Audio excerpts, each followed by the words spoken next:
Well, thank you, Dean Brennan, for those very nice remarks. Thank all of you for coming, speakers and audience. I think we're going to have a productive and interesting day today, and I hope today isn't the end of it. I hope that we can stay in communication with each other over these issues, right? Link our networks together. So I got to thank people, not just the dean, but I also have to thank Tina Casey and Danny Murphy. You may not have met them yet, but you will meet them. They put the whole thing together. People here who know me know that if this comes together, it can't possibly have had anything to do with me because you know my organizational skills. Well, I don't have organizational skills, so they are a mystery to you. But when this comes together, it comes together like anything. It comes together because there's a network. There are a bunch of people who get together to do things. I'm the invite guy. Come to my conference. Come to my conference. It'll be fantastic. So UK has been a great place to visit. This is a fantastic law school. I have been, overwhelmed with kindnesses since arriving in September. Well, childhood then. Childhood bears a unique relationship to time. It's in childhood that we first learn how to express ourselves. It's in childhood that we first learn to look for meaning in the universe. It's in childhood that we first learn that our needs will be met, if they are met. It is in childhood that we first learn how to be kind and brave. If we don't learn these freedoms, freedom of speech, freedom of worship, freedom from want, and freedom from fear, as children, then we may never learn them. That was a really clever way to bring up FDR's 4 freedoms, right? If democracy, as FDR famously stated in January of 1941, is built on these 4 essential freedoms, then childhood, and this symposium is that argument, then childhood is the head cornerstone. But what about the stone that the builders refused? Right, the country tumbled at the very beginning on race. Right, this half-slave, half-free, non-democracy stumbles on the matter of race. Our conference will focus on the 4 freedoms and race. FDR may have saved the country, but he did not save us. Blacks were left out of the New Deal. Right? Agricultural workers and domestic workers, and that's the work most of us were doing at that time, were left out, and we were left out in other ways as well. But those 4 freedoms still stand for what democracy is supposed to stand for what the completion of democracy is supposed to be. And if democracy is ever going to be anything, it starts, as I argued earlier, in childhood. So our conference will focus on the 4 freedoms and race. Black childhood, as we see on the news every day now, and we're just one state away from that preemptive state of emergency in Ferguson. Black childhood is in danger. What's freedom of speech without the right to an education? What's freedom of worship amidst nihilistic erasures of black childhood?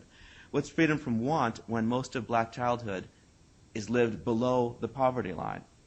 What's freedom from fear when black childhood is itself feared? Democracy requires these questions to be answered, and childhood's relationship to time means that there is such a thing as too late. And, old people out there, people will recognize that I was just channeling Martin Luther King, right? There is such a thing as too late. As academics and activists from all over the country, I think we're here from 12 different states, we're here to answer, or at least to address, these urgent questions of race, childhood, and democracy. I've divided those questions into 4 panels. We'll look at black childhood and philosophy. What is it? Black childhood and danger, black childhood and fear, and black childhood and education. Now, the overall title of this was Freedom from Fear. The idea of freedom from fear, when FDR put that new kind of freedom out there, was that the world's democracies had a duty to disarm themselves so that no country would have the ability to fight against another country. Right? To remove aggression from our lives was to remove fear from our lives and to finally realize everyone's right to freedom from fear. We haven't done that. We have militarized And if we look at the patterns of militarization around the country, we see a war on black childhood itself. Right? Look at Ferguson, but then look away and look everywhere else. Right? It's a metaphor for what we've done in city after city after city. Why are police armed? I got laughed at in Houston, by the way, at the school that I'm going to be teaching at now in a visiting chair, so maybe history has absolved me. I got laughed at when I suggested, right, Spirit, my future colleague in the back, when I suggested that police be disarmed, that we learn how to do a kind of grown-up policing, finding techniques and people who know how to de-escalate extreme situations the way they do in other countries around the globe. Now, that might have been treated as funny when I put it out a little bit before its time, but now when we see police departments and even school systems that own tanks, it's not so funny. But what I want to do today, I'll wrap this up at the end at 3 o'clock, but I want to just right now just want to give you a sense of what's coming up, and then turn everything over to our panelists. We're going to keep everything on time, but we're going to keep track of each other so the conversations don't have to end with each panel. They don't have to end with this conference. They can continue. We'll all meet again. So I'll turn it over to the moderator for our first panel.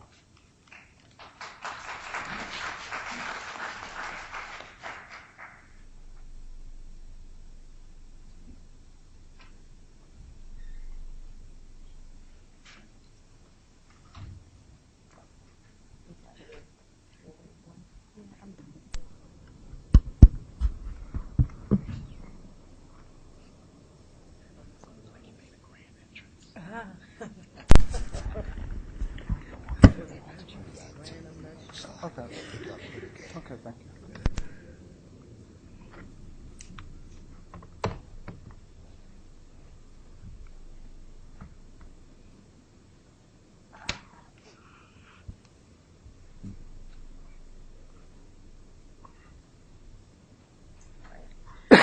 Good morning. My name is Shella Swaw-Cryer. I am a professor at Willamette University in Salem, Oregon. So our first panel is Black Childhood and Education. And the format that we've decided on this morning is that each of our speakers will speak for approximately 10 minutes, and we'll save questions for the panel at the end.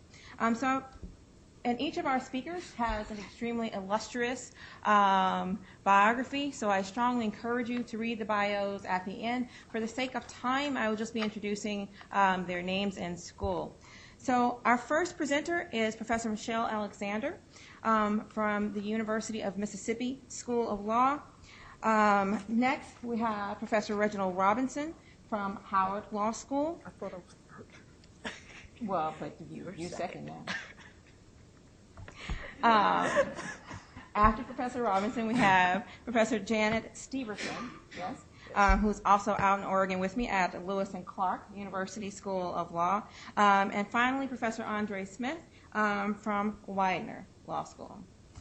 Without further ado, we will begin our panel. Good morning. So I think I have to thank Anthony and the University of Kentucky for having this. I think it's a crucial and important focus, and particularly for us in law schools, thinking about ways of merging activism with scholarship. My focus, as my talks indicate, has to do will be on more of the legacy and indoctrination that children get. So the central takeaway I want you to consider is that our indoctrination, though subtle sometimes, and though accepted pretty widely, is a root of violence for children. And that children, even in K-12, experience violence to their body and to their spirit just by the mere rigidity that we impose on classifications of gender. So the talk is entitled Ground Zero of the Battle, Sexual Profiling in the K-12 Setting. I have, I start with the fairy tale Rapunzel. And when he approached, Rapunzel knew and fell on his neck and wept. He led her to his kingdom where he was joyfully received, and they lived for a long time. Afterwards, happily ever. Our fairy tales, the boy rescues the girl, and then we're supposed to go home and consider that the masculine quality is to be overachieving and slay everything in one's obstacles, and the feminine quality is involves some type of passivity and waiting with bated breath. This comes to a head in the K-12 setting. Obviously, you all are concerned about this issue. You know the data showing that the school to pipeline program is alive and well. Any of our kids that don't fall into the classification of how to perform maleness and how to perform femaleness, particularly our children of color, because performing maleness and performing femaleness gets more complicated for us as folks of color, because if we are too aggressive, even though this is acceptable for some other groups, for black males that is considered dangerous, and they are automatically channeled into the penalization structure, and they end up very quickly as teenagers in the various form of prisonhood, detention, to worse. Same thing for females. Studies for young girls. Studies conducted by educators have shown that girls, even though there's this myth that young girls get black girls do better than black boys, it is a very tight rope that the young black girls are walking in the K-12 setting, in that when they are too assertive, they are considered as loud, and they get penalized. And so for a young black girl to get educational benefits, she has to walk that line. And educators sitting in classrooms have noted this and this again, that there's a similar track for our babies, for black girls, and that those who do well obviously are the ones who are able to maneuver that, or else the ones that are outspoken, the one that manifests a femaleness that somehow is too pronounced based on what is regulated on young girls' bodies, get in trouble. They get chastised more. They don't get the platform, and then they might seen as equally dangerous and get to that path. Not to the same extent in concrete numbers of incarceration as our black boys, but the result in terms of access to educational opportunity is the same. So I want us to consider that I've written my book is entitled Sexploitation, the Illusion of Gender. So because we talk about freedom from fear and we talking about danger, the idea of talking about gender and classification might seem like, I'm coming from a more theoretical angle, but I am putting to you that what I'm talking about is the forefront of it, that the violence and the attacks on our bodies are also rooted in the classifications of maleness and femaleness. And the fact that we are so, even our own communities, obviously we are attacked by external communities, but even in our own communities, we haven't done the work yet of releasing ourselves from the illusion of what it is to be men and what it is to be a woman. And we all know that this construction of gender doesn't exist. It's something that we created for ourselves in order to limit and create pathways of power. So if that's the case, why are we so attached to it? So very quickly, in my last, is 5 minutes monitor? In my last 5 minutes, I just want to make a few points to highlight, I think, how we could approach this differently. So in K-12, this is where children learn very early the male-female binary and its roles. And they not only learn that, but they learn that it's the role, performing the role of that female-male binary is more important than anything else. That when you don't conform, then there's a high price to pay. So, few examples of that have been chronicled and been looking, because the cases are not as live. But the incidents in K-12, for example, of young, otherly genders children, whether transgender or intersex, trying to use a different bathroom, and the whole school just galvanizing to make this not happen.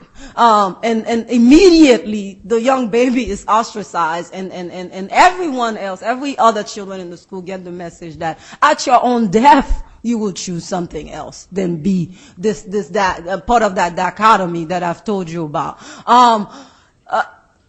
There are other ways to deal with this, right? I mean, we understand that gender identity is something that everybody's learning, but that extreme fear that choice generates, that then is translated to the young children, so that they know very early that no matter what they might be feeling, the choice will have too high of a cost.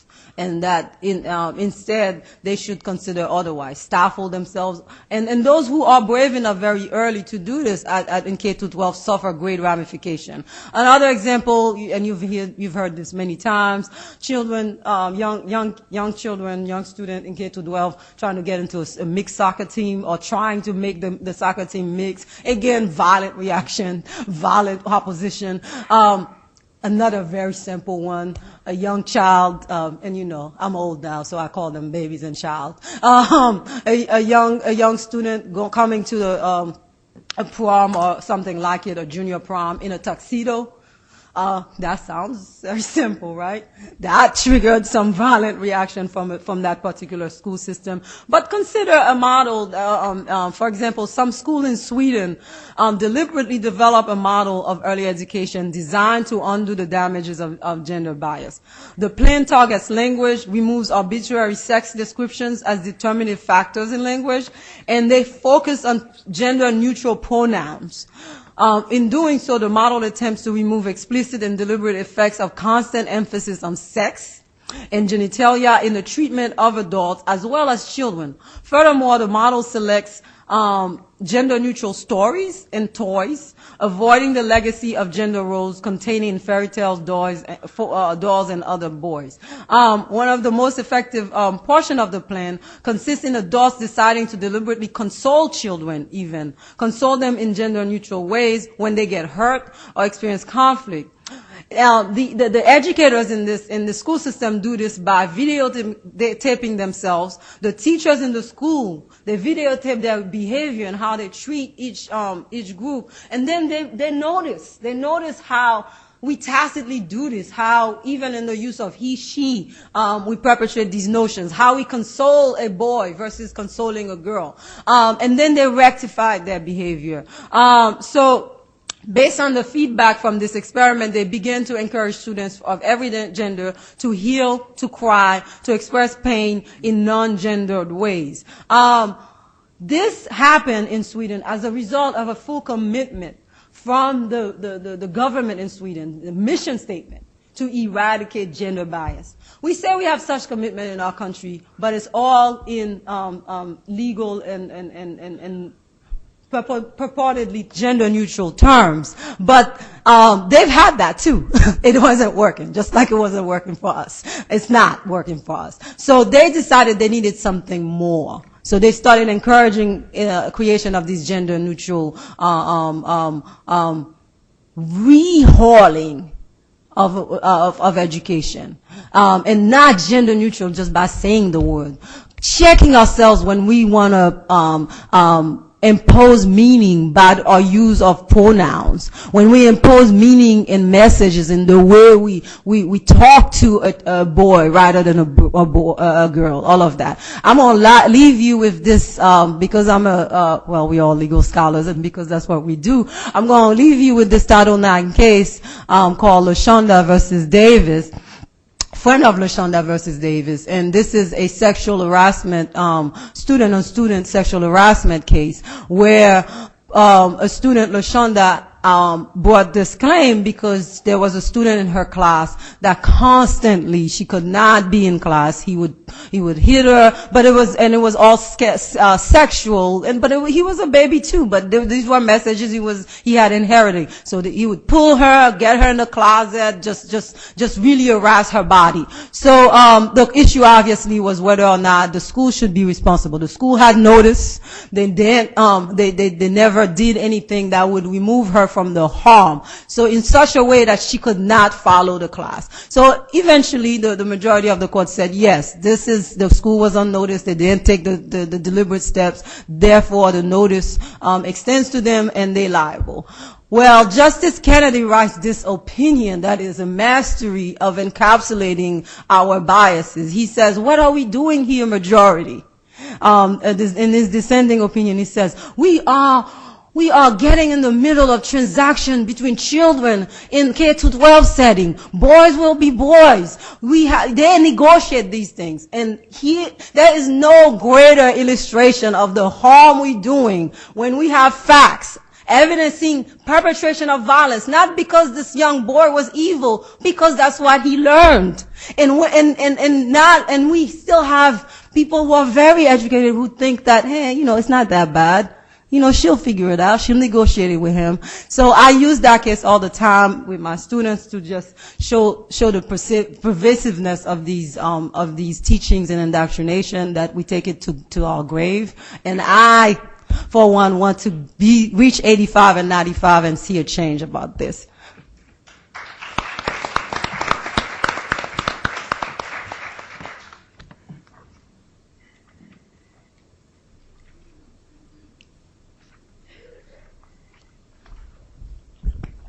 Morning. I was really taken by that last case because it seems to be the very thing that I'm thinking about. But my paper will look at the school-to-prison pipeline issue. That's the context for my talk. The foreground of the talk is thematic apperception testing. And ultimately, I will try to make my best effort to connect where the disruptive, disrespectful, and aggressive behavior originates, so that I can begin to talk very seriously about how to end those things that endanger black children. So after 1994, after the Drug-Free School Act was passed, the federal government began to put pressure on states to adopt its zero-tolerance policy, and with sufficient pressure, more than likely financial, states began to fall into line and began to adopt a zero-tolerance policy, and that pretty much dealt not just with the drug issue and weapons or guns, but teachers had other concerns. School districts had other concerns. School administrators had other concerns. Those concerns were, how do we deal with the behavior that's going on in our classroom, in the halls, and elsewhere in the school that was disrupting materially and substantially the kind of educational goals of public schools? Well, when they began to sort of figure out how to manage sort of institutional behavior, that is, how to get students to be more compliant, I call it a compliant culture, they began to adapt the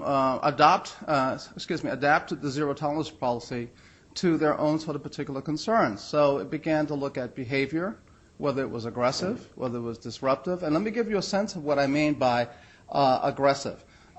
Shoving was considered a reason to either suspend or expel. If a 5-year-old, it's a Florida case, if a 5-year-old, in this instance she was 5, had a temper tantrum, and if they believed that her conduct was in fact endangering others, they would, as in this case, call the police. She was handcuffed and bound and placed in a patrol car for 3 hours, more than likely while they got her parents to come to the school to sort of work this out. And so that case made the papers nationally and internationally, and we didn't look like we were fairly enlightened people as a result. So I'm trying to give you some sense of it's not just the purest form of aggression that we're talking about. It's behavior that, from the point of view of the teachers, and that raises other issues in my research, why are they so rule-specific? Why are they so rule-compliant? To try and get students to be much more mindful of what I call entrenched management, where those people at the top run it and those people at the bottom don't. One of the results from this approach is that there's an increasing number of students, particularly minorities, more specifically blacks and Latinos, who find themselves either expelled or suspended. And the other problem is not just the expulsion, is that how do you get readmitted? I just came across issues that said it's not just that they get expelled and there's some due process, the lowest threshold of which is notice, but the problem becomes that they have to now try to get back in, and that may become increasingly more difficult for them. In states that have passed alternative educational sort of programs, these students are encouraged to go there. And not all states provide this because not all states have done this by statute. If they tend to go to these schools, they tend not to have the same academic rigor, they don't keep up with their classes, if they fall behind due to suspension in states where they don't have alternatives, they tend to fall out of school altogether. If they're expelled, the likelihood is fairly high that they're going not to be able to keep up. Once a student falls behind, he or she is likely, more than likely he, to drop out. The other problem has come along, and that is No Child Left Behind, where now we had high-stakes testing. And if there was a sense that the student was not going to be able to keep up, that he was going to sort of impact the metrics on the margins, he, more than likely, was encouraged to drop out and pursue a GED. So some who are making the argument that this is how the school-to-prison pipeline works argue that when these students are suspended or expelled or encouraged to withdraw because they're not going to perform well, they tend to have an environment, a home, a primary environment that lacks structure. Without that structure, they will find themselves falling in with others who may be encouraging them down a path that will lead to delinquency, status offending, or perhaps serious major crimes.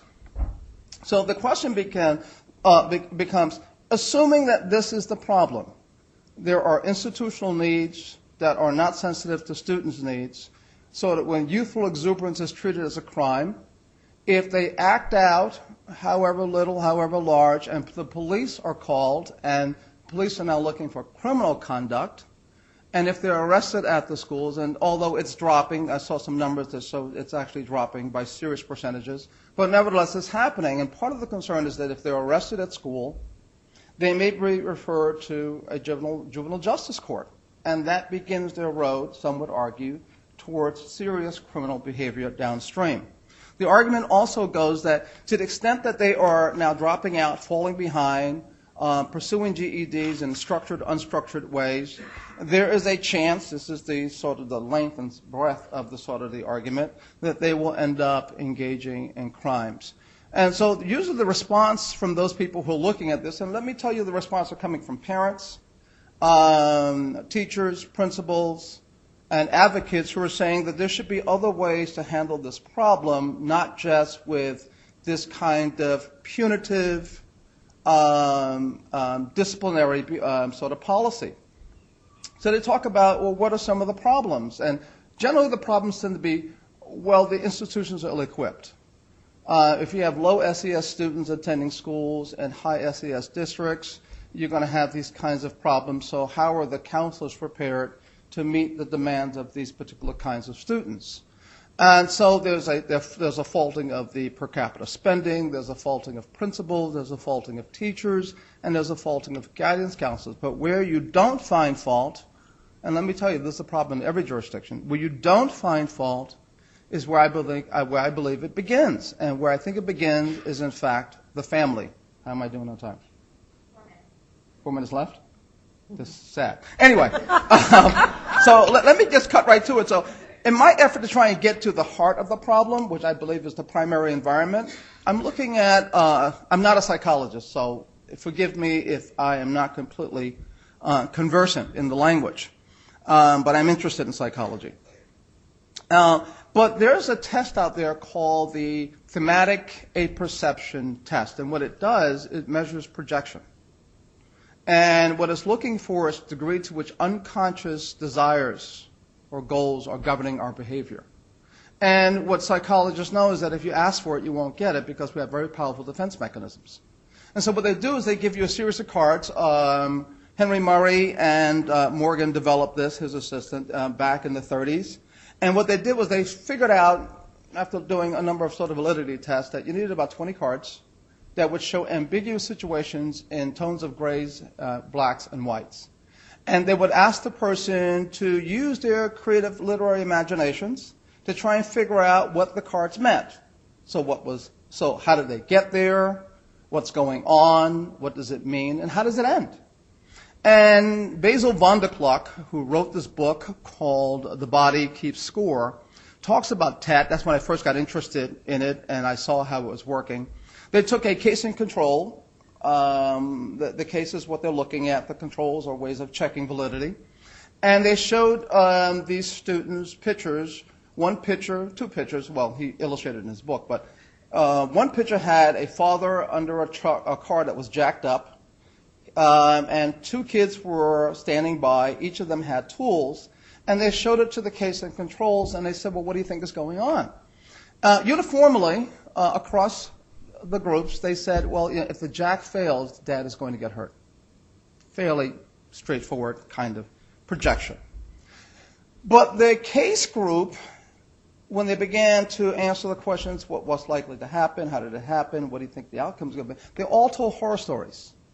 And the case group were children who were directly harmed at home by their caregivers. The control group had witnessed violence outside the home but hadn't experienced it within the home. Well, apart from saying if the jack fails, Dad will get hurt, they all had happy endings. After Dad finishes working on the car, they're going to go out and get ice cream, and they're going to have cake, they're going to have a good time. You didn't get the same response in terms of outcomes from the case group. It was always deleterious, difficult. Horrible events were going to take place, not just to the father, but also to the children. And so he began to understand that what TAT does, it measures how the child's personalities were shaped. And part of what they're looking at is trying to figure out, if this is your personality, does it mean that if you believe you are in an environment that appears neutral to the rest of us, by the way, but to them looks aggressive, how will you act? Now, there are problems with the TAT test. It lacks validity in some instances because they say, you're not measuring what you're trying to measure, or actually you can't. Or if it's given on a Monday, you get one result. You're given on a Wednesday, you get another result, same group. Or if there's not sufficient context, the researchers, the psychologists will impose their own unconscious motives, desires, and biases onto the test. So you get a problem. But fortunately, I'm skipping way ahead. But fortunately, how many minutes do I have left? Oh, thank you for that. But fortunately, this is what they discovered. That they were successfully able to validate the distinctions between several personality disorders. Antisocial personality, otherwise known as a sociopath, those who disregard other people's rights. Avoidant personalities, chronic feelings of inadequacy. And, just note that people who have these things engage in compensatory behavior to make it up. Some of them happen to be your colleagues. That was a shot, but it's because I work in an institution where some of my colleagues are all compensatory. And if I'm going to say that, it's also true about me. Anyway, borderline personalities, people who have intense anger and have very unstable relationships, and narcissists, people who are engaged in an exaggerated sense of self-importance. I'm sure we have plenty of those around. But the point that they're trying to get at is how do children come to develop these personality disorders? And I begin with the idea, I know I'm running out of time, but please let me say this. I begin with the idea where the neuroscientists begin. They begin by saying if the child's basic needs and impulses from the time he or she enters the world are not met by parents or primary caregivers who have a complete commitment to these children, they begin to sense that they're not wanted, loved, and appreciated. So if you think they're the apple of your eye, they believe that. If you think they're the greatest interruption to your life because you are on the way to do something really wonderful, they will also believe that about themselves. And that becomes part of the inner mapping of the brain. And once the inner mapping is set, it is really difficult to change it. It doesn't mean you can't. So how does this relate to the school-to-prison pipeline? To the extent that these young folks in school are acting out, and this is preschool behavior, this is elementary school behavior, these children have been shaped, their personalities have been molded, the inner mapping of their brain has been set by what caregivers are not doing for them. And in the black community, particularly, and clearly not everyone within the black community, authoritarian parenting or permissive parenting are those things that have the most impact. Authoritarian is sort of emotionally violent, it's psychologically violent, it's physically violent, and it's overly directing. It kills children's imaginations, period. Too permissive, not enough structure. Children are left to do whatever they want to do, whether it's eating, sleeping, going to school, not going to school, doing chores around the house, whatever it is, but mainly not having a relationship.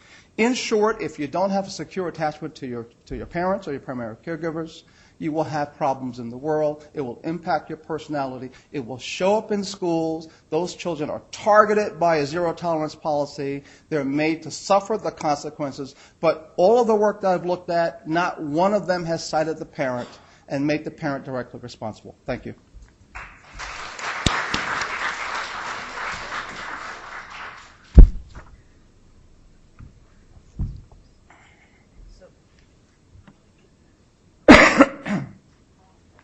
Oh, it's already up. I just missed that. I went over by a couple of minutes. Good morning. I am Professor Janet Steverson from Lewis and Clark Law School, and I am technologically illiterate. So, but I love my PowerPoints. So it's kind of a conflict there. Oh, look at that! It came right up. Slideshow from beginning. All right. This, do you know if this works? Okay, so thank you for having me. I've never been to Kentucky, and yeah, I know. So it's, and I wasn't born in Oregon. I'm from upstate New York, but Lewis and Clark pulled me into Oregon. But it's been wonderful. Everybody's been so nice. It's just been so easy in spite of the fact that I flew out yesterday and I'm flying out today. But it's actually been very nice. So this was a nice segue with the school-to-prison pipeline, giving information about the school-to-prison pipeline. And I just wanted to, Anthony said, called me in the summer, as he is wont to do, and says, Janet, I'm doing this. I need you. And I'm like, no, Anthony, I'm working on the Federal Magnuson-Moss Warranty Act. He's like, no. I need you to talk about, black childhood. And I'm like, no, Anthony, I'm working on the Federal Magnuson-Moss Warranty Act. All right, needless to say, I'm here. I decided that, okay, let me learn about, the school-to-prison pipeline, what's happening in Oregon. I'm the vice president of the Youth Rights Justice nonprofit law firm in Oregon that represents kids. So I was on the phone with our executive director. I need information. And he says, okay. So this is what I've learned in Oregon. It's just a small capsule of a larger problem that is happening. My focus is always not just what is the problem, but what can we do about the problem. So that's what this is just what has Oregon done and what still needs to be done. So the school-to-prison pipeline is just this complex, multidimensional. It basically is things happening in the school that lead the kids to not be in the school, and next thing you know, they're incarcerated. So what I did was I came up with just some statistics. I'm a data person, and I'm really frustrated because I didn't have enough time to get all the data, which is probably good for you guys because you don't actually have to listen to all the data that I would like to have. All right, so I just have some of the basic stuff. I'm just going to run through a few of the slides just to give you a sense of what's going on. So the largest contributor is the suspension and expulsion of students without the provision of, well, we could say adequate alternative schooling for those kids. So if you get expelled for a year, what's happening? Right? And if you're on the streets and without any supervision, needless to say, not good things are happening. All right. So with regard to students of color, of course, it's a zero tolerance laws and policies, starting, of course, with the federal law relating to firearms. So what was it? 1994, right. So under Clinton, we had the Gun-Free Schools Act found unconstitutional. Then 2002, it's reenacted as part of the No Child Left Behind, just tied to federal funding, Commerce Clause, so it's no longer unconstitutional. But it's a pretty narrow one, and it's aimed at gun violence. And so basically what it says is if a child possesses a firearm or brings a firearm to school, then the school has to have a policy that says that child is expelled for at least a year. And the other part of the requirement is that the child has to, they have to refer it to the local criminal justice system, so required referral. What a lot of states didn't realize or didn't pay attention to is that there's actually an exception. It's modified in that the school board, the chief school administrator, can in fact, on a case-by-case basis, modify that expulsion for the firearm. The other thing that the states didn't do, so then we get into the states, even though it says firearm, the state, in terms of the mandatory expulsion, the states actually change it to weapon. Why? Because the required referral is for a firearm or a weapon. All right, and so you're like, okay, first the mandatory expulsion and now firearm or dangerous weapon. So states just generally are saying for any weapon, and then of course you hear the crazy stories about, the kid with the pencil pointing it like a gun, and the school say, we don't have any choice, we got to expel you, all right? So then the states say, all right, we want to have zero tolerance, not just with regard to firearms, but we want to have zero tolerance with regard to lots of stuff. Defacing school property and menacing and acting willful disobedience and pretty much not acting right. All right? So you have these zero tolerance laws coming into all of the states. Kids are being expelled, suspended at really high rates. In addition to the zero tolerance, though, you also have disparate treatment of students of color, which goes back to what Michelle was talking about in terms of the perception of how children act, and the perception of administrators as well as teachers in terms of a black child and how they act, and whether that is menacing with regard, as opposed to a white child, and whether that is menacing, and not surprisingly, more menacing with regard to black children, which leads to, and then of course there's a lack of access to alternative schooling. So then that leads to particular statistics. I'm just pulling up Oregon. You got 88,000 suspensions. Oregon is not that big of a state.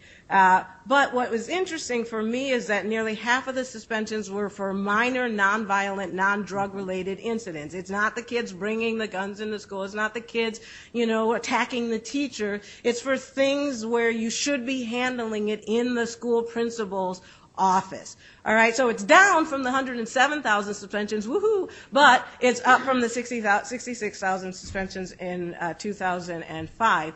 What is happening with those suspensions? You have youth admitted to the Oregon Youth Authority. They have been expelled 4 or more times. Only 15% have never been suspended or expelled from school. Okay, what about students of color? African Americans, 3.3 times more likely. All right, so that is the ones where the teachers are looking at it and saying, all right, you're acting in a way, and they're going to treat that child differently from a white child that acts in exactly the same way. In the studies, I'm a skeptic, and I said, I've seen some of these kids, right? Maybe they're just acting out more than the white kids, and maybe they're just more dangerous kids. Well, the studies control for that. And there is no evidence that these black children are any more dangerous than the white children, all right? But they are being treated differently because of perceptions by the teachers as well as the administrators. Native Americans actually are being treated just as poorly. I use the term Hispanic because that's what the term was in the study, and I know that there's all kinds of different ways of dealing with or talking about Latinos. Okay, so graduation rates.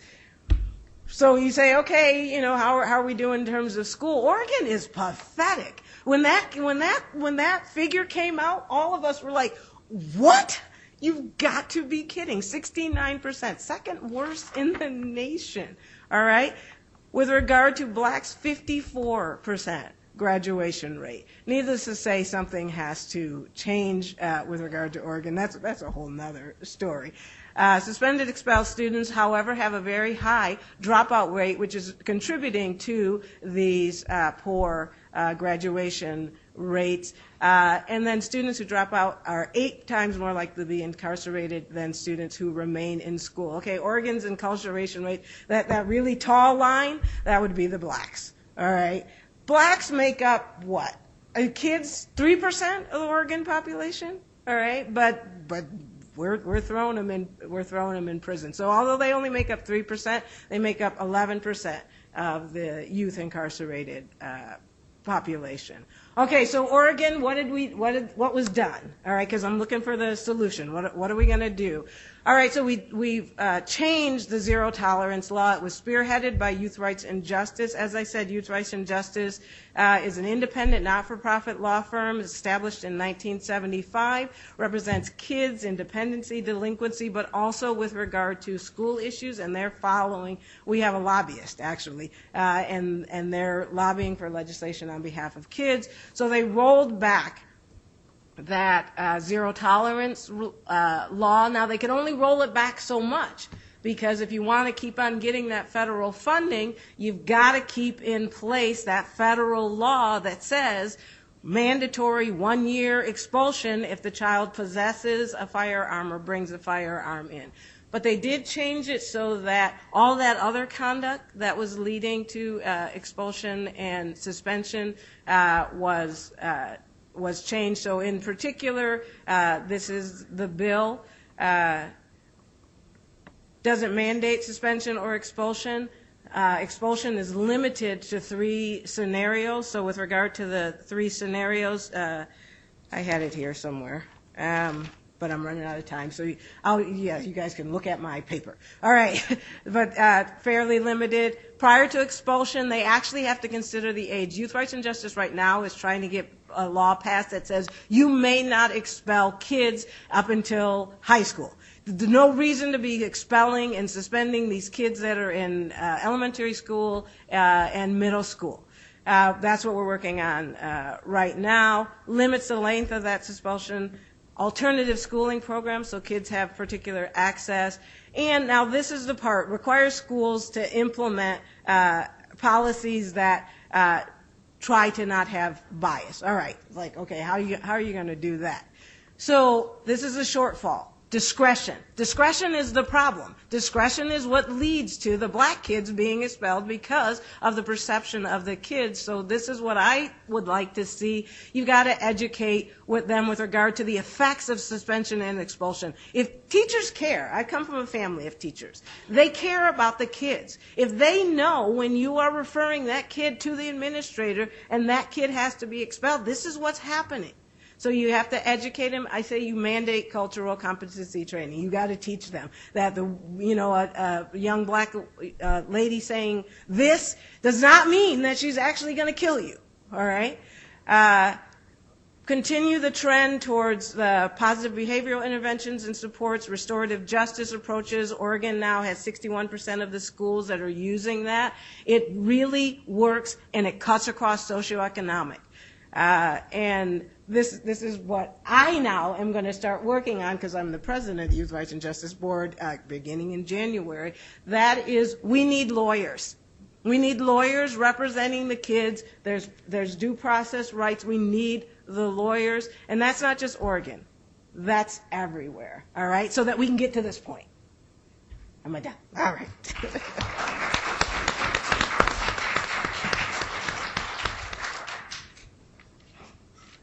right. I have no idea how to end this. Okay, I'll leave that up there. Right. All right, so I have the anchor leg. Not quite? Oh, well, thank good. I can prove this. All right. Okay, so my talk is entitled, If Hip-Hop is Dead, Did the Law Kill It? How Overzealous Interpretations of Copyright Law Promote Sex and Violence in Hip-Hop Music. We probably could speak about it in all terms of music, but although I'm a tax professor, my cultural genre is hip-hop. All right. So I am a tax professor. Look out for Black Tax essays on racism of tax and racial economic justice, Roman Littlefield. It'll come out in sometime next year. All right. So this is about danger in black children, so I thought it was, and especially a panel on education. So as we have talked about formal education in the school to prison pipeline, we also educate our kids through culture and through music, through art and whatnot. And so what are they learning, or I guess for my perception, what are they not learning or mislearning through the degradation of what I used to love, which is hip-hop music. So why do I say that? As a matter of fact, there's an MC, very popular, Nasir Jones, Nas, who wrote an album maybe about 5 years ago, is Hip-Hop is Dead. So what did he mean? I mean, this is a platinum recording artist. Does he mean that, is he just an old fogey like myself? Oh, no, your music today is not as good as my music back in the day. All right, you know, we were better than you guys. Or does he mean that the four elements of hip-hop is considered to be emceeing, breakdancing, graffiti, and DJing. And it has been reduced more or less to just rapping. Right? And not even emceeing, just rapping as a part of emceeing. So does he mean that the four elements have been disrespected? Perhaps. But at the same time, that's kind of a New York City-ish South Bronx view of hip-hop. And I don't think anyone proposed that you have to have a Hajj to the Bronx in order to call yourself hip-hop. What I think he means is that the music has remained stagnant. What I think he means is that there is the death of what I would call hip-hop instrumentalism. That before there was what I'm going to call the hip-hop copyright cases that, in my view, were overzealous and required producers to pay money for sampling when it wasn't appropriate. It raises the price of creating the music and forces us to rely on lyrics. It forces us, or at least encourages companies to lower their risk. If they have higher costs, they tend to lower their risk. And the least riskiest form of entertainment in any genre has always been sex and violence. And just as an anecdote for those that may remember and go way back in the day with me, if you go back to Grandmaster Flash and the Wheels of Steel, if you go back to Jazzy Jeff and Touch of Jazz, up until 1989, 1990, you had hip-hop music that was entirely instrumental. No lyrics at all, collages of samples. Right? And even some of the music itself, from Def Jam, Shockley Brothers, Public Enemy, or whatnot, so many samples, it would be so costly today that you just don't have it. And now you just have a couple chords and someone rhyming over them. So how did we get to this point? There was first the Biz Markie case that held that, yes, you must pay for your sampling. I'm not going to go too much into the detail of each particular case for the sake of time. But then there was a second case called that we'll call the Beastie Boys case. The Beastie Boys case brought some hope because they sampled less than about 3 notes of someone's music, and one of the circuit courts of appeals said, well, that's de minimis. Right? That's de minimis. I mean, you can barely even tell whose it was. And said, okay, that's a score. Because I think there should be a balance. I shouldn't be able to take your whole work and pass it off as my own and just throw some lyrics on top. At the same time, if it's imperceptible to the common listener as to where it came from, I don't think you should have to pay. So there was this balance, and then we had a third case called the NWA case, and we went backwards in time, where they said when it comes to sampling a sound recording, in copyright you have the sound recording and you have the underlying composition. The Beastie Boys case dealt with the underlying composition. The NWA case dealt with the actual sound recording and said there is no de minimis exception to sampling off of a sound recording, the actual disc or the actual tape, or I guess the computer code at this point. Which is very interesting because the court said, oh, we can't believe that there's any reason why this would stifle the useful arts, right? Copyright is to promote the useful arts, as it says in the Constitution. It's not to enrich authors. It is to promote the useful arts, and the payment of authors is towards that. So, but they said it doesn't stifle any arts to make these artists pay. Well, yes, it does in this very simple way. If there's no de minimis exception for sound recording, cutting and scratching a record is illegal. Right? Just the chewit, right? Everybody knows that. Right? That is a de minimis copying of a sound recording. And it is thus illegal under this ruling. Now, what saves folks is that it's so imperceptible you would never know whose record has been sampled. But through the law, it is clear that is itself hip-hop turntablism, the musical instrument that hip-hop created and spread around the world, is by itself illegal. 5 minutes, fantastic. Why shouldn't it be? Again, so there always has been a fair use exception in copyright law. So why hasn't the fair use provision been applied to sampling in hip-hop music, especially for things that are that low, and especially to the extent, and I think this is important, there's a bunch of fair use factors, and again, I'm not going to go through each individual one, but what I think is most important is that forcing hip-hop music to pay for samples that are imperceptible, that are not passing off. That means we're basically compensating the original author far beyond their original expectations. And if copyright law entirely is to promote the useful arts, right, then there is no need to compensate the original author beyond their original expectations. It is their original expectations which causes them to create art. It is the fulfillment of that expectations that inspires the rest of us to create the art. To the extent you are going and compensating beyond them, beyond that, you're not promoting the useful art. You are just siding with one group over another because you favor them for some reason, right? And again, as a critical theorist, it is interesting that the Bismarcky case was kind of pro-hip-hop, the Beastie Boys case was anti, and then the NWA case becomes kind of backwards in time. So again, the implications of this, if we're going to raise the cost, if we're going to force producers to pay for samples, hip-hop wouldn't even exist in the first place if we did this back in 1973 to 1980, right, to require folks to have to pay to create the records. So this puts more power again in the hands of the large-scale producers who basically are selling hip-hop to a majority audience who already has a particular perception of what black youth means, what it means to be hood, what it means to come from the ghetto, and to keep recycling and recycling and recycling it. And I would compare this. Where is there a regime that's very similar where copyright law is not overzealously protected? That would be dancehall reggae. Dancehall reggae and hip-hop are cousins. As a matter of fact, DJ Kool Herc, the originator of hip-hop, is a Jamaican and brought the sound system technology to New York and whatnot. Dancehall is very similar. And you will see that we're not going to say that there is no sex or violence in dancehall reggae, and we're not going to say that there was no sex and violence in hip-hop prior to 1989. What we are going to say is that the breadth of the genre was much, much broader. Storytelling, comedians, and what have you. And just about now, I wrote this paper about 3 or 4 years ago, so it's been a little bit of time. But just about 5 or 6 years ago, Queen Ifrica had a hit song on a lot of Jamaican radio, South Florida, etc. The song title was "Daddy Don't Touch Me There." Right? I'm going to tell on you one day, I swear. Mm-hmm. Right?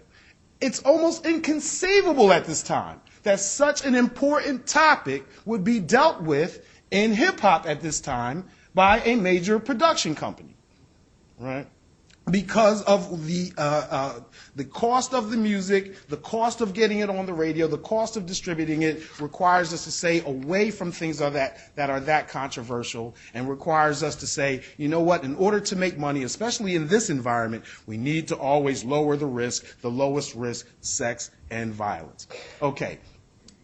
What's that?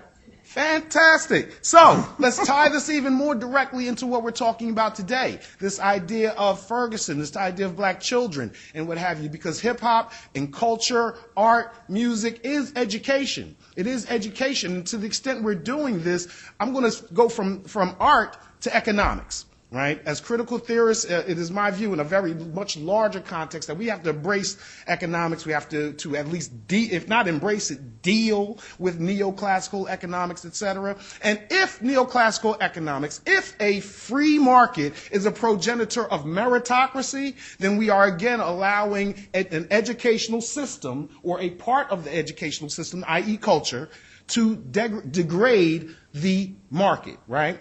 We don't have a free market. Never had a free market. A free market requires everyone to be a profit maximizer. We know that's not true, right? You would not sell your children for any price, right? For the right price, right? Everyone is, we have perfect competition. We know that's not true. You need capital, all types of capital to compete. So we know that's an imperfect market structure. We know that when it comes to perfect information, that's obviously not true. No one has perfect information about anything. And then as far as transaction costs, a perfectly free market would have none. I would at least ask for them to be distributed equally, and we know that's not even true.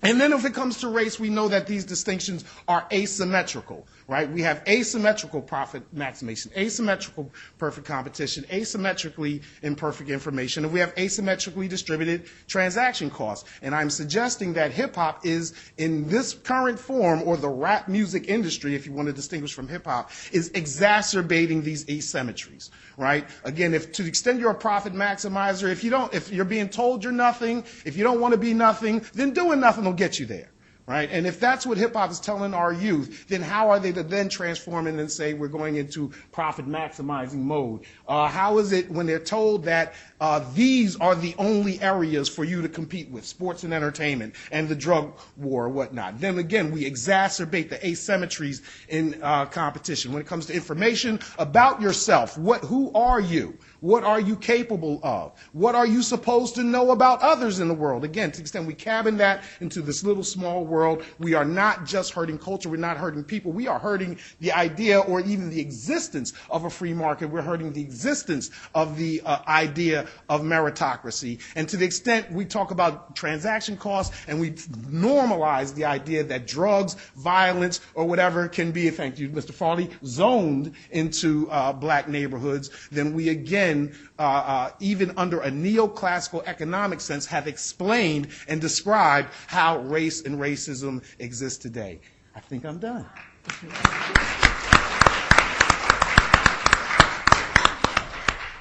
So we have this good fortune to have our fifth panelist who's able to make it.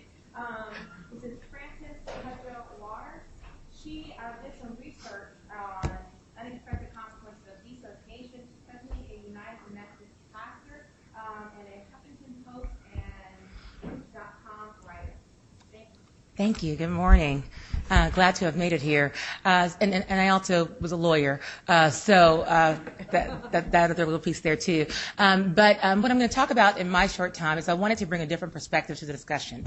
So this will be sort of more of a personalized, sort of more first-person narrative that leads us to an interdisciplinary argument for looking at how we address these issues around what's happening with our black children. So in addition to, so having gone to law school, I'm a pastor, I'm a writer, and what I've been gathering are stories about what's happening to our children, in particular black boys, with in-school profiling. And so when you look at the idea of sort of cradle-to-prison pipeline, or the school-to-prison pipeline, oftentimes we're looking at communities where people are, where the children are maybe in low-income situations or where they're in neighborhoods where they're being profiled in general in their communities. But what I'm finding and what I have found and what I'm looking at and writing about is the idea that actually it's a much more pernicious problem where black boys in particular, and I believe that it's happening with black girls too, but I'm looking right now in particular at what's happening with black boys, whether they're on street corners or in prep schools, are still subject to the same kinds of ideas and stereotypes and misconceptions as each other, regardless of where they are. So there are three things I wanted to talk about in particular.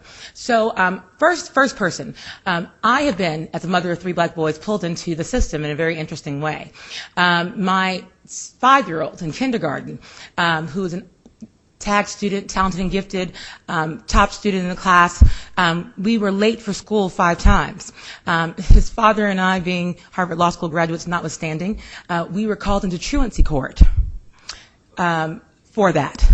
Got a notice for truancy court. So it was one thing to talk about the theory. And so, of course, I have these wonderful conversations with all of my wonderful lawyer friends. I got a notice to go to truancy court because my son had been late for school. Now, I had other colleagues and other friends whose children had been late for school a number of times who were not called into truancy court.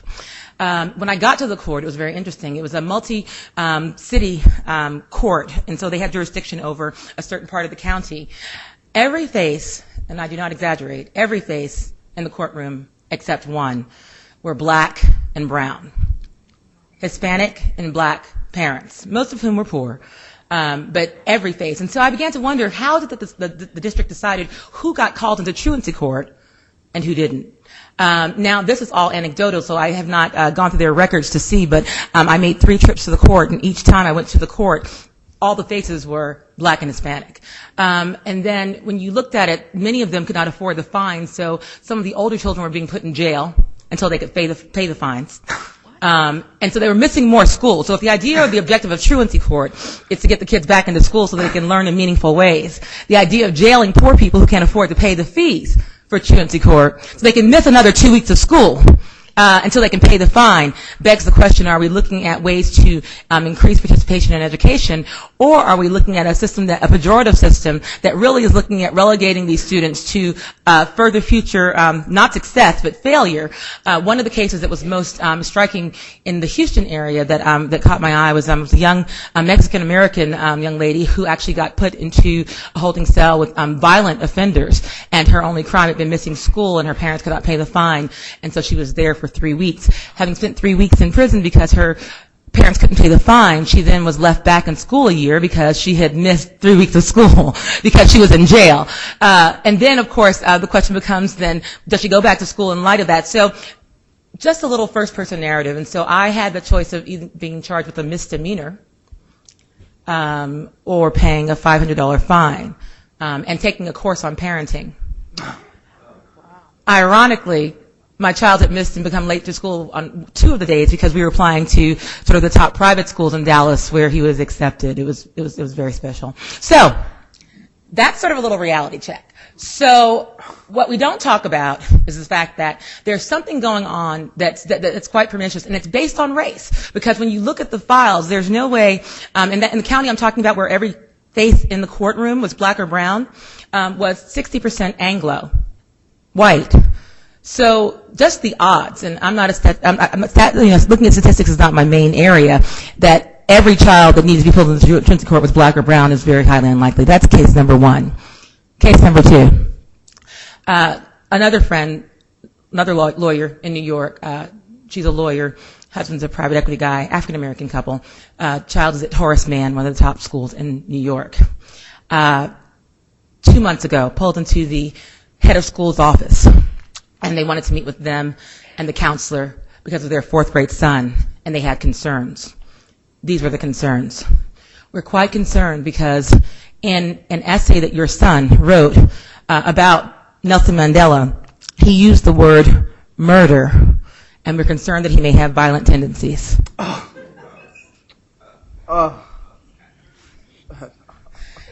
2 months ago, 2014.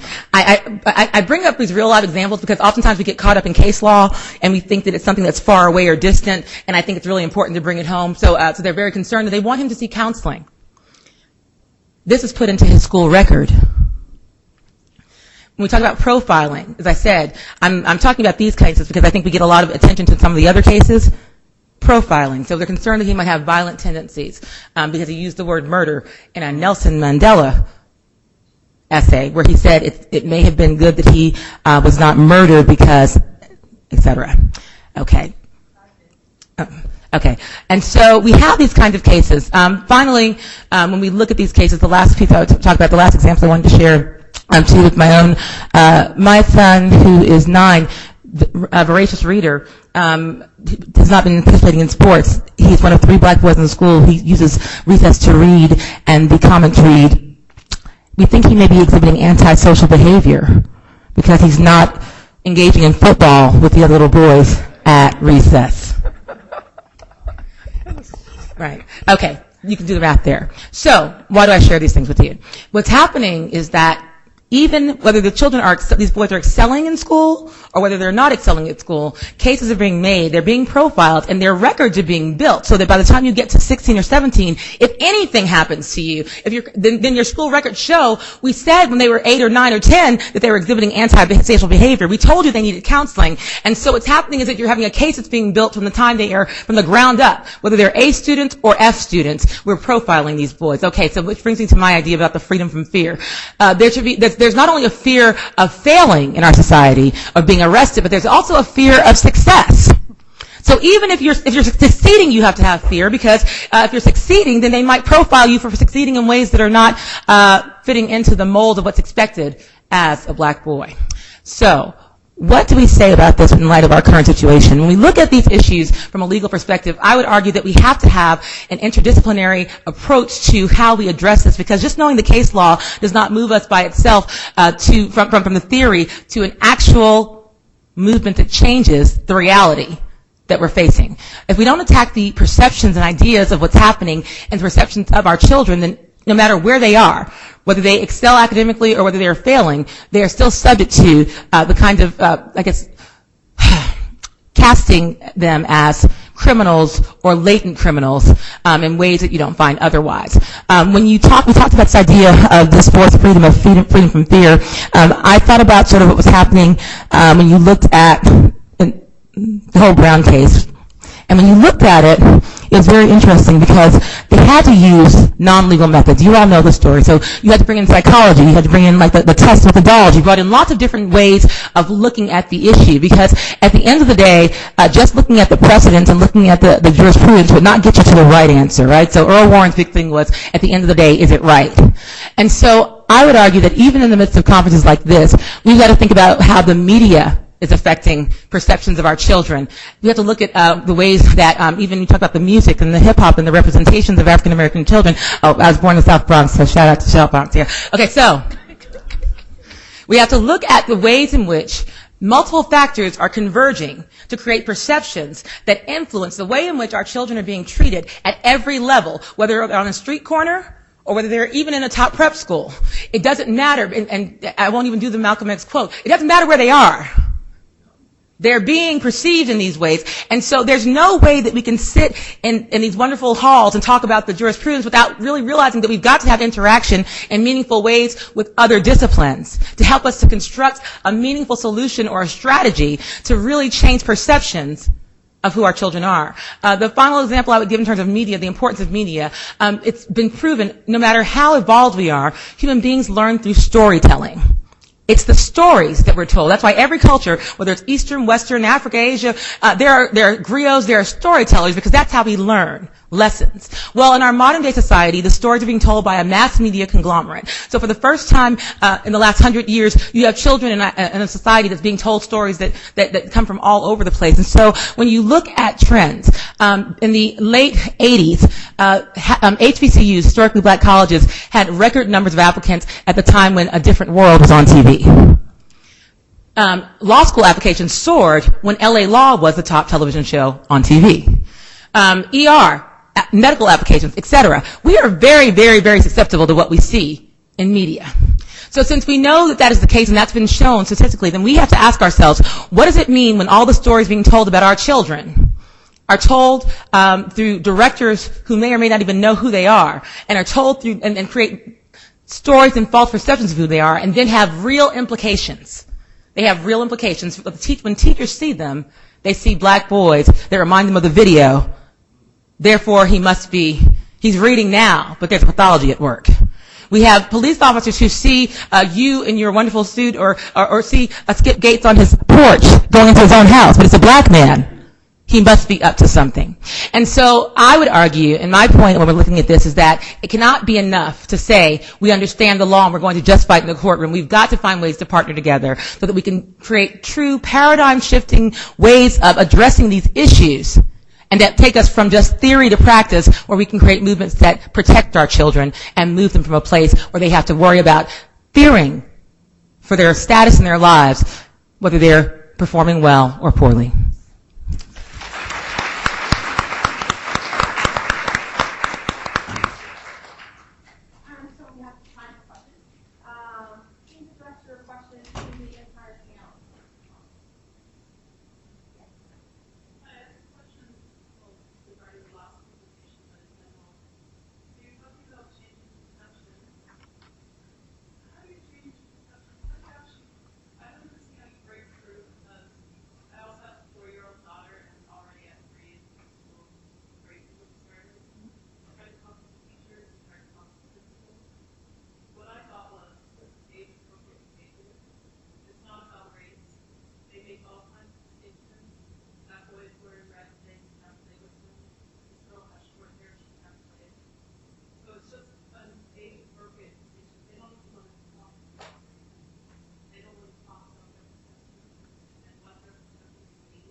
Well, I think that's always going to be an issue, right? Whether you and I am more so on the nationalistic side, right? So I tend not to try to convince others of what they ought to do, and think that it's, although I think that's appropriate for others to do, but I think there needs to be a cadre of us that emphasize on what we need to do. That, and again, not to make this too deep, but there's a theory of things called autopoiesis, right? That anything is a system of discourse, right? If that is true, then the more you inject discourse into the thing, the more you control what is said about it. So that means for us as critical race theorists, that is our job within the law, to inject competitive discourse to challenge what is already out there. And so thought of more broadly, when it comes to education, when it comes to race or whatnot, that we have to take the responsibility in hip-hop music or whatnot to inject more positive discourse to compete with those that are negative. Because I am not certain that, as you mentioned, that there is an incentive on the other side to do away with that which attacks them. I would also argue, so I think that's very true. I think that when the rubber hits the road as parents, so we have a real challenge, especially as African-American parents, because we're challenged to find the right place for our children to be, and we want them academically and socially and otherwise to be fed and to be nurtured. So I think that what you're saying is true. You do inject that kind of discourse in the conversation. I think you first start by having to find a place, especially when you're a parent, as opposed to when you're doing this sort of work theoretically, is find a place that even opens the discourse. So in terms of choosing where you're going to put the child, you aren't going to find a perfect place, but you're going to find a place that's open to it. And what I constantly do, I think that you sort of have to sort of give them different ideas and ways of thinking about it. So I often, when talking with folks, I will inject things they can relate to, like gender. So to help me, maybe if you don't understand race, maybe you understand gender. And so if you don't understand gender, you understand, an immigrant status, or maybe you understand language. It's hard work, and if I were not a parent, I would not be having some of these same conversations. But because I have 3 black boys that I've got to get from pre-kindergarten all the way to college, then for me, I can have the theoretical discussions, but my husband and I also have to figure out how to get these boys in this day and time until we get to the perfect solution through. And one of the ways that we engage in conversations, once we have found the right location. I'm in Dallas. They're not going to Dallas Baptist, whatever place, because that's just not a place that's even open to discussion. I think you first find a place where you can have the discourse. And then when you're having the discourse, it's incumbent upon us to figure out how we have it in meaningful ways. And sometimes that it helps to have sort of cross-platform. Because I find that oftentimes, for example, there are white women who understand gender. There are a lot of black men who don't get gender. There are a lot of people who black men understand race. I mean, we have so many cross conversations all the time. And I think that one of the ways that you have a conversation is you find platforms and ways to sort of find common ground, and then you sort of then go on to what you're talking about from the common ground. I also think that, and I agree with both comments, but I also think that, and this is hard, but thinking about what we're doing in the school system with our own kids as a form of activism, so that when you do find that opening, that place that's open to discourse, but as you know, even the most progressive schools have this problem. They say the craziest thing or do the craziest thing. So we always have to be the ones advocating. But thinking of ourselves as doing activism is so key because we're speaking for parents who can't do it. And I think that the deterrent factor that is happening. So to your question, how do you change it? It's a long-term thing. It's not going to happen overnight. But for each parent that's doing that activism role, that activist role, that is speaking for their kid, but they're also speaking for all these children whose parents don't have the time or overwork and so on. At the very least, those educators in that school system are getting the message there are consequences, that there's time spent for those behaviors, so they'll keep checking themselves. And that's the investment, I think. It's not alone it will do it, but that is a major investment together with everything else. I would simply say that you get active, find the right school, get active, and encourage all the teachers and the staff to take an implicit association test, and they'll discover exactly who they are. I have a different approach. I invite them to dinner. I talk to them. No, I mean, honestly, what I've discovered at the law school is one reason that we end up having lots of different viewpoints is people actually aren't talking to each other and they're not sharing their stories. So we're starting to just share stories just in the law school, and I've learned so much about all the different people, and they've learned about me, and then you're finding common ground. So just, sometimes it's hard because some of them are pains. But if you can be friends, try and get down and figure out what their story is so that you can then share your story. This was great, I think. It brought up a lot of questions, and it took me back, not just because Janet is my high school classmate. I was thinking about the fact that we went to Harvard Law School together with most of the people of color that we went to high school with. But these strategies, right? There's a study from 1973 that when I first came across it, it encapsulated everything about my high school and grade school and junior high experience. Pygmalion, Black and White by Rubovitz and Nair at the University of Illinois. So they looked at expectation effects. And I just want you to comment on these expectation effects. Because some of you may not have heard of them. Right? You control for student test results, present them to student teachers, and tell them falsely, half the kids are bright, half the kids are average. They usually see the bright kids as bright and the average kids as average, even though they were all the same. But when you put race into it, a reverse hallucination takes place that explains a lot of what everyone has said today. That is, the ranking order, if you're given smart white kid, smart black kid, average white kid, is not what you might think it is in the kind of liberal naive day. It's a really malignant order, right? The first, the smart white kid. Second, the average white kid. Sometimes the average black kid.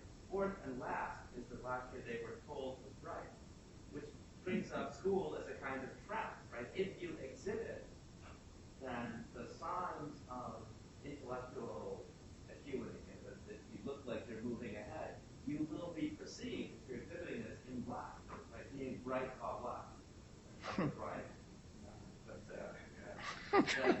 Being bright while black means that you will be perceived, to the extent someone sees you as bright, as not bright, and as disruptive, and you will get less attention, the teacher will make less eye contact, you will get fewer positive remarks, and fewer smiles. So there's been a lot of these studies. They fall out of fashion lately because no one wants to be unpleasant. It's the core of our educational experience. Because that, where does that leave us? For a lot of us, it leaves us with homeschooling or finding another school. My wife and I go, our daughter's school is half the time out of the country. We found a great school for her in country, but looking at it. Well, I would just respond to that. Having sorry. And there's psychological costs too. Oh, yes. Right. Janet who knows me knows the psychological costs. Okay. Yes, the Farley boys all the women for the costs.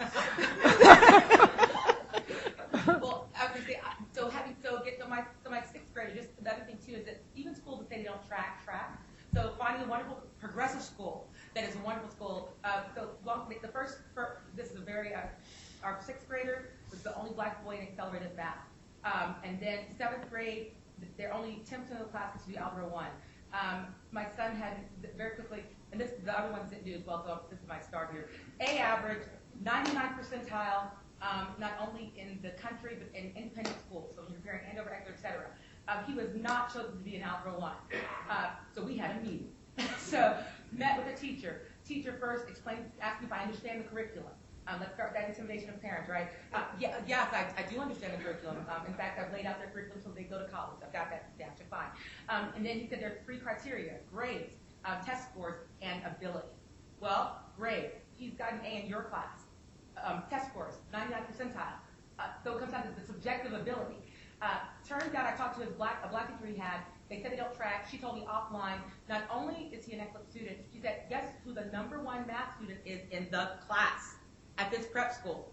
It's my son. But they had not had a black student in the advanced math in 7th grade in the last 10 years. And so even the teacher saw not the top math student, he saw a black boy. He had never placed a black child in Algebra 1 for 7th grade. You've got to be an activist. You've got to be engaged.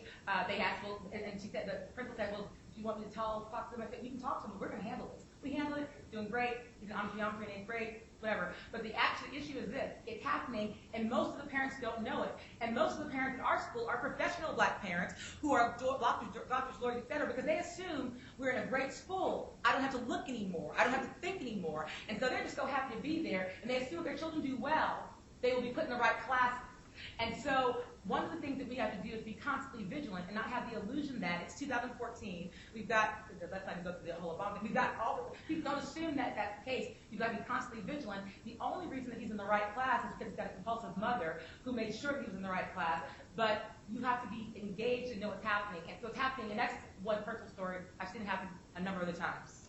Another element of this regarding perception, I think, is something we don't talk about much, which is the fear. The people really expect some kind of investment from children of color. So when children of color are doing well and are positive and are confident, there's a high price to pay for it. So when we talk in the studies, when we talk about acting out and being loud, there's a consequence. But there's also a consequence for being a confident child. And this is coming to a head with this new generation when we have a number of a growing group of really progressive parents that are hands-on with education and know how the school system works. And they're developing this really early confidence in our kids. And you see it in progressive school. It's just this immediate pushback.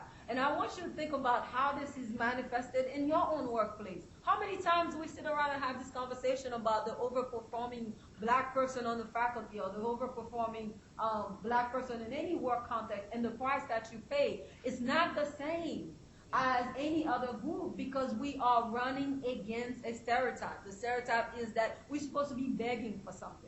That it's a favor that we hear. So we, as adults, we always have to be affirming. We always have to be confident and take it in the chin and the psychological effects. But I'm very interested in the ways in which we can change the narrative. I have so many conversations with other groups saying, I'm not asking a favor, right? Basically you have to come out and say, I'm dope, right? And I'm not going to apologize. But also, I wanted us to think about the ways in which this is so pervasive and has happened for so long, hundreds and hundreds of years, that there's parts of us that have to do that work as well. That we internalize, it's just the vestiges, legacy. Parts of us have that place where we have to calculate and say to ourselves, no, I'm going to stand in this light and not come from a position of asking, of begging, because I am. Right? I am legitimate. I have all those qualities. And children that we're raising, some of the kids we're raising are able to do this more naturally. And because parents are doing such a good job, and hopefully we can do the same with other children who might not have the same support system. But the problem is that society is not catching up.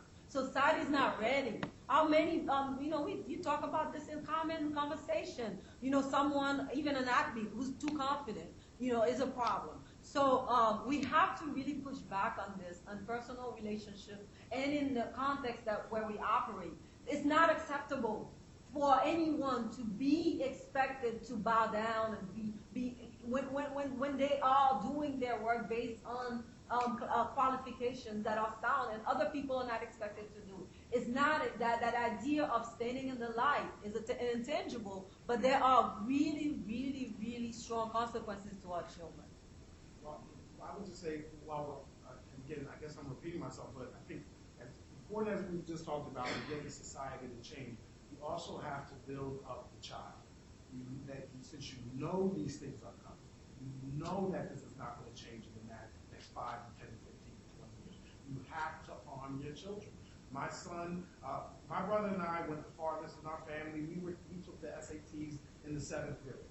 I wanted to encourage my son to take the SATs in the 8th or 9th grade. The school teachers went behind my back and tried to discourage him. And of course, in the beauty, the thing that kept me sane is he thought it was fun. Right? That he thought when they were worried, we don't want them to get discouraged. He thought that was absolutely hilarious, and just pulled out a Sudoku and whatnot and did more puzzles and whatnot, because that's how he feels about tests. That tests aren't this, I'm determining how smart you are. It's a game like Sudoku and a crossword puzzle, and that's what we want him to feel, because he's confident he knows he can beat those things. Right? So I think on one hand, yes, we're trying to change society, we're trying to change perceptions, but the most important change to me has to be within black boys themselves, and that's our responsibility to give it to them. And I want to make sure we're saying black boys, but also black girls, because that's extremely important. Okay, I wanted to ask you panel the issue of the role of lawyers in all of it, and because Janet has social justice lawyering and what that means, as law professors and as lawyers, how is our role? How do we play a part of this? I think some of this is about the local actions that lawyers can take and get involved in. And actually, what we were talking about at dinner was people think that, as a lawyer, you have to be a public interest lawyer in order to do this. And that's not the model that I'm actually thinking of with what I was talking about with the volunteer corps for youth rights and justice. There's a model that they already have. It's coming out of a law firm. It's a Cliff project, and it's just one or two lawyers that are at Youth Rights and Justice that are supervising a whole cadre of corporate tax, whatever lawyers, and training them on how to do, this one is sexual registration for juveniles, but you can do the same thing in any area if you've got the experts who are then training the pro bono volunteer attorneys.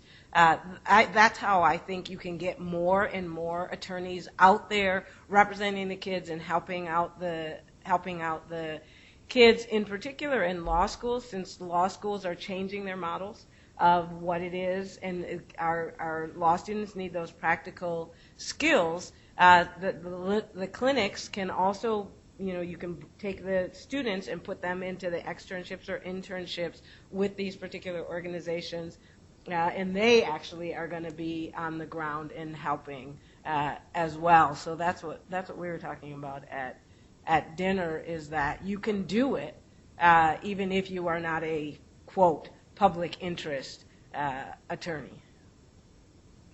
I think the other thing that lawyers can do, like for example, I write and can be a translator for people. So for example, the piece I did in the post about Trayvon Martin sort of went viral, and then I did an NPR piece on it, which actually opened up dialogue, which caused a panel or two to be done in Dallas, both on the school level and actually the Black Bar Association. So that's the other thing I would say too, is to not keep all of the information and conversations to ourselves, to actually figure out ways to sort of write about it, talk about it, do commentaries on it in ways that engage those in the community too, and help them figure out how they can be constructively engaged in the conversation. So that's another possibility, that lawyers can really use all that great knowledge and research you've done and let the public know about it in ways they can understand.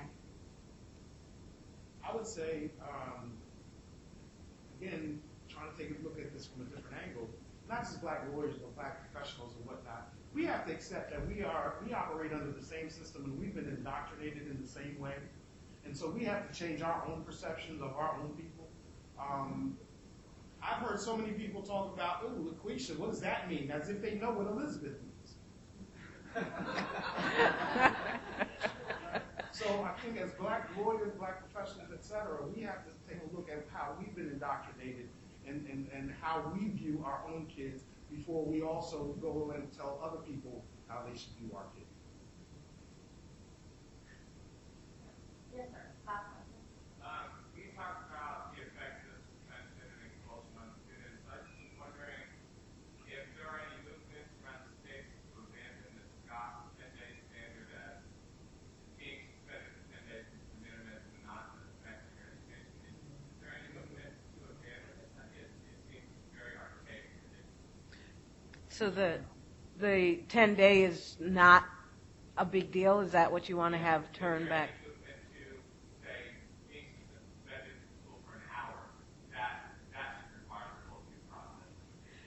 I haven't seen that movement, but I'd like to see that movement. I mean, other than the movement where they don't want any suspension or expulsion, and because it does, in fact, have a dramatic impact on the kids. So I shouldn't say no, there isn't any movement. Yes, there is, but they're focusing on the big thing of rolling back the zero tolerance, and then once they roll that back, it's like, okay, now let's focus on the fact that you shouldn't actually be suspending most of the kids unless there is severe harm. So right now their priorities are on the big stuff. But yeah, I think they'll get there. Yeah. I'm in Texas, one of the worst offenders, so we just are.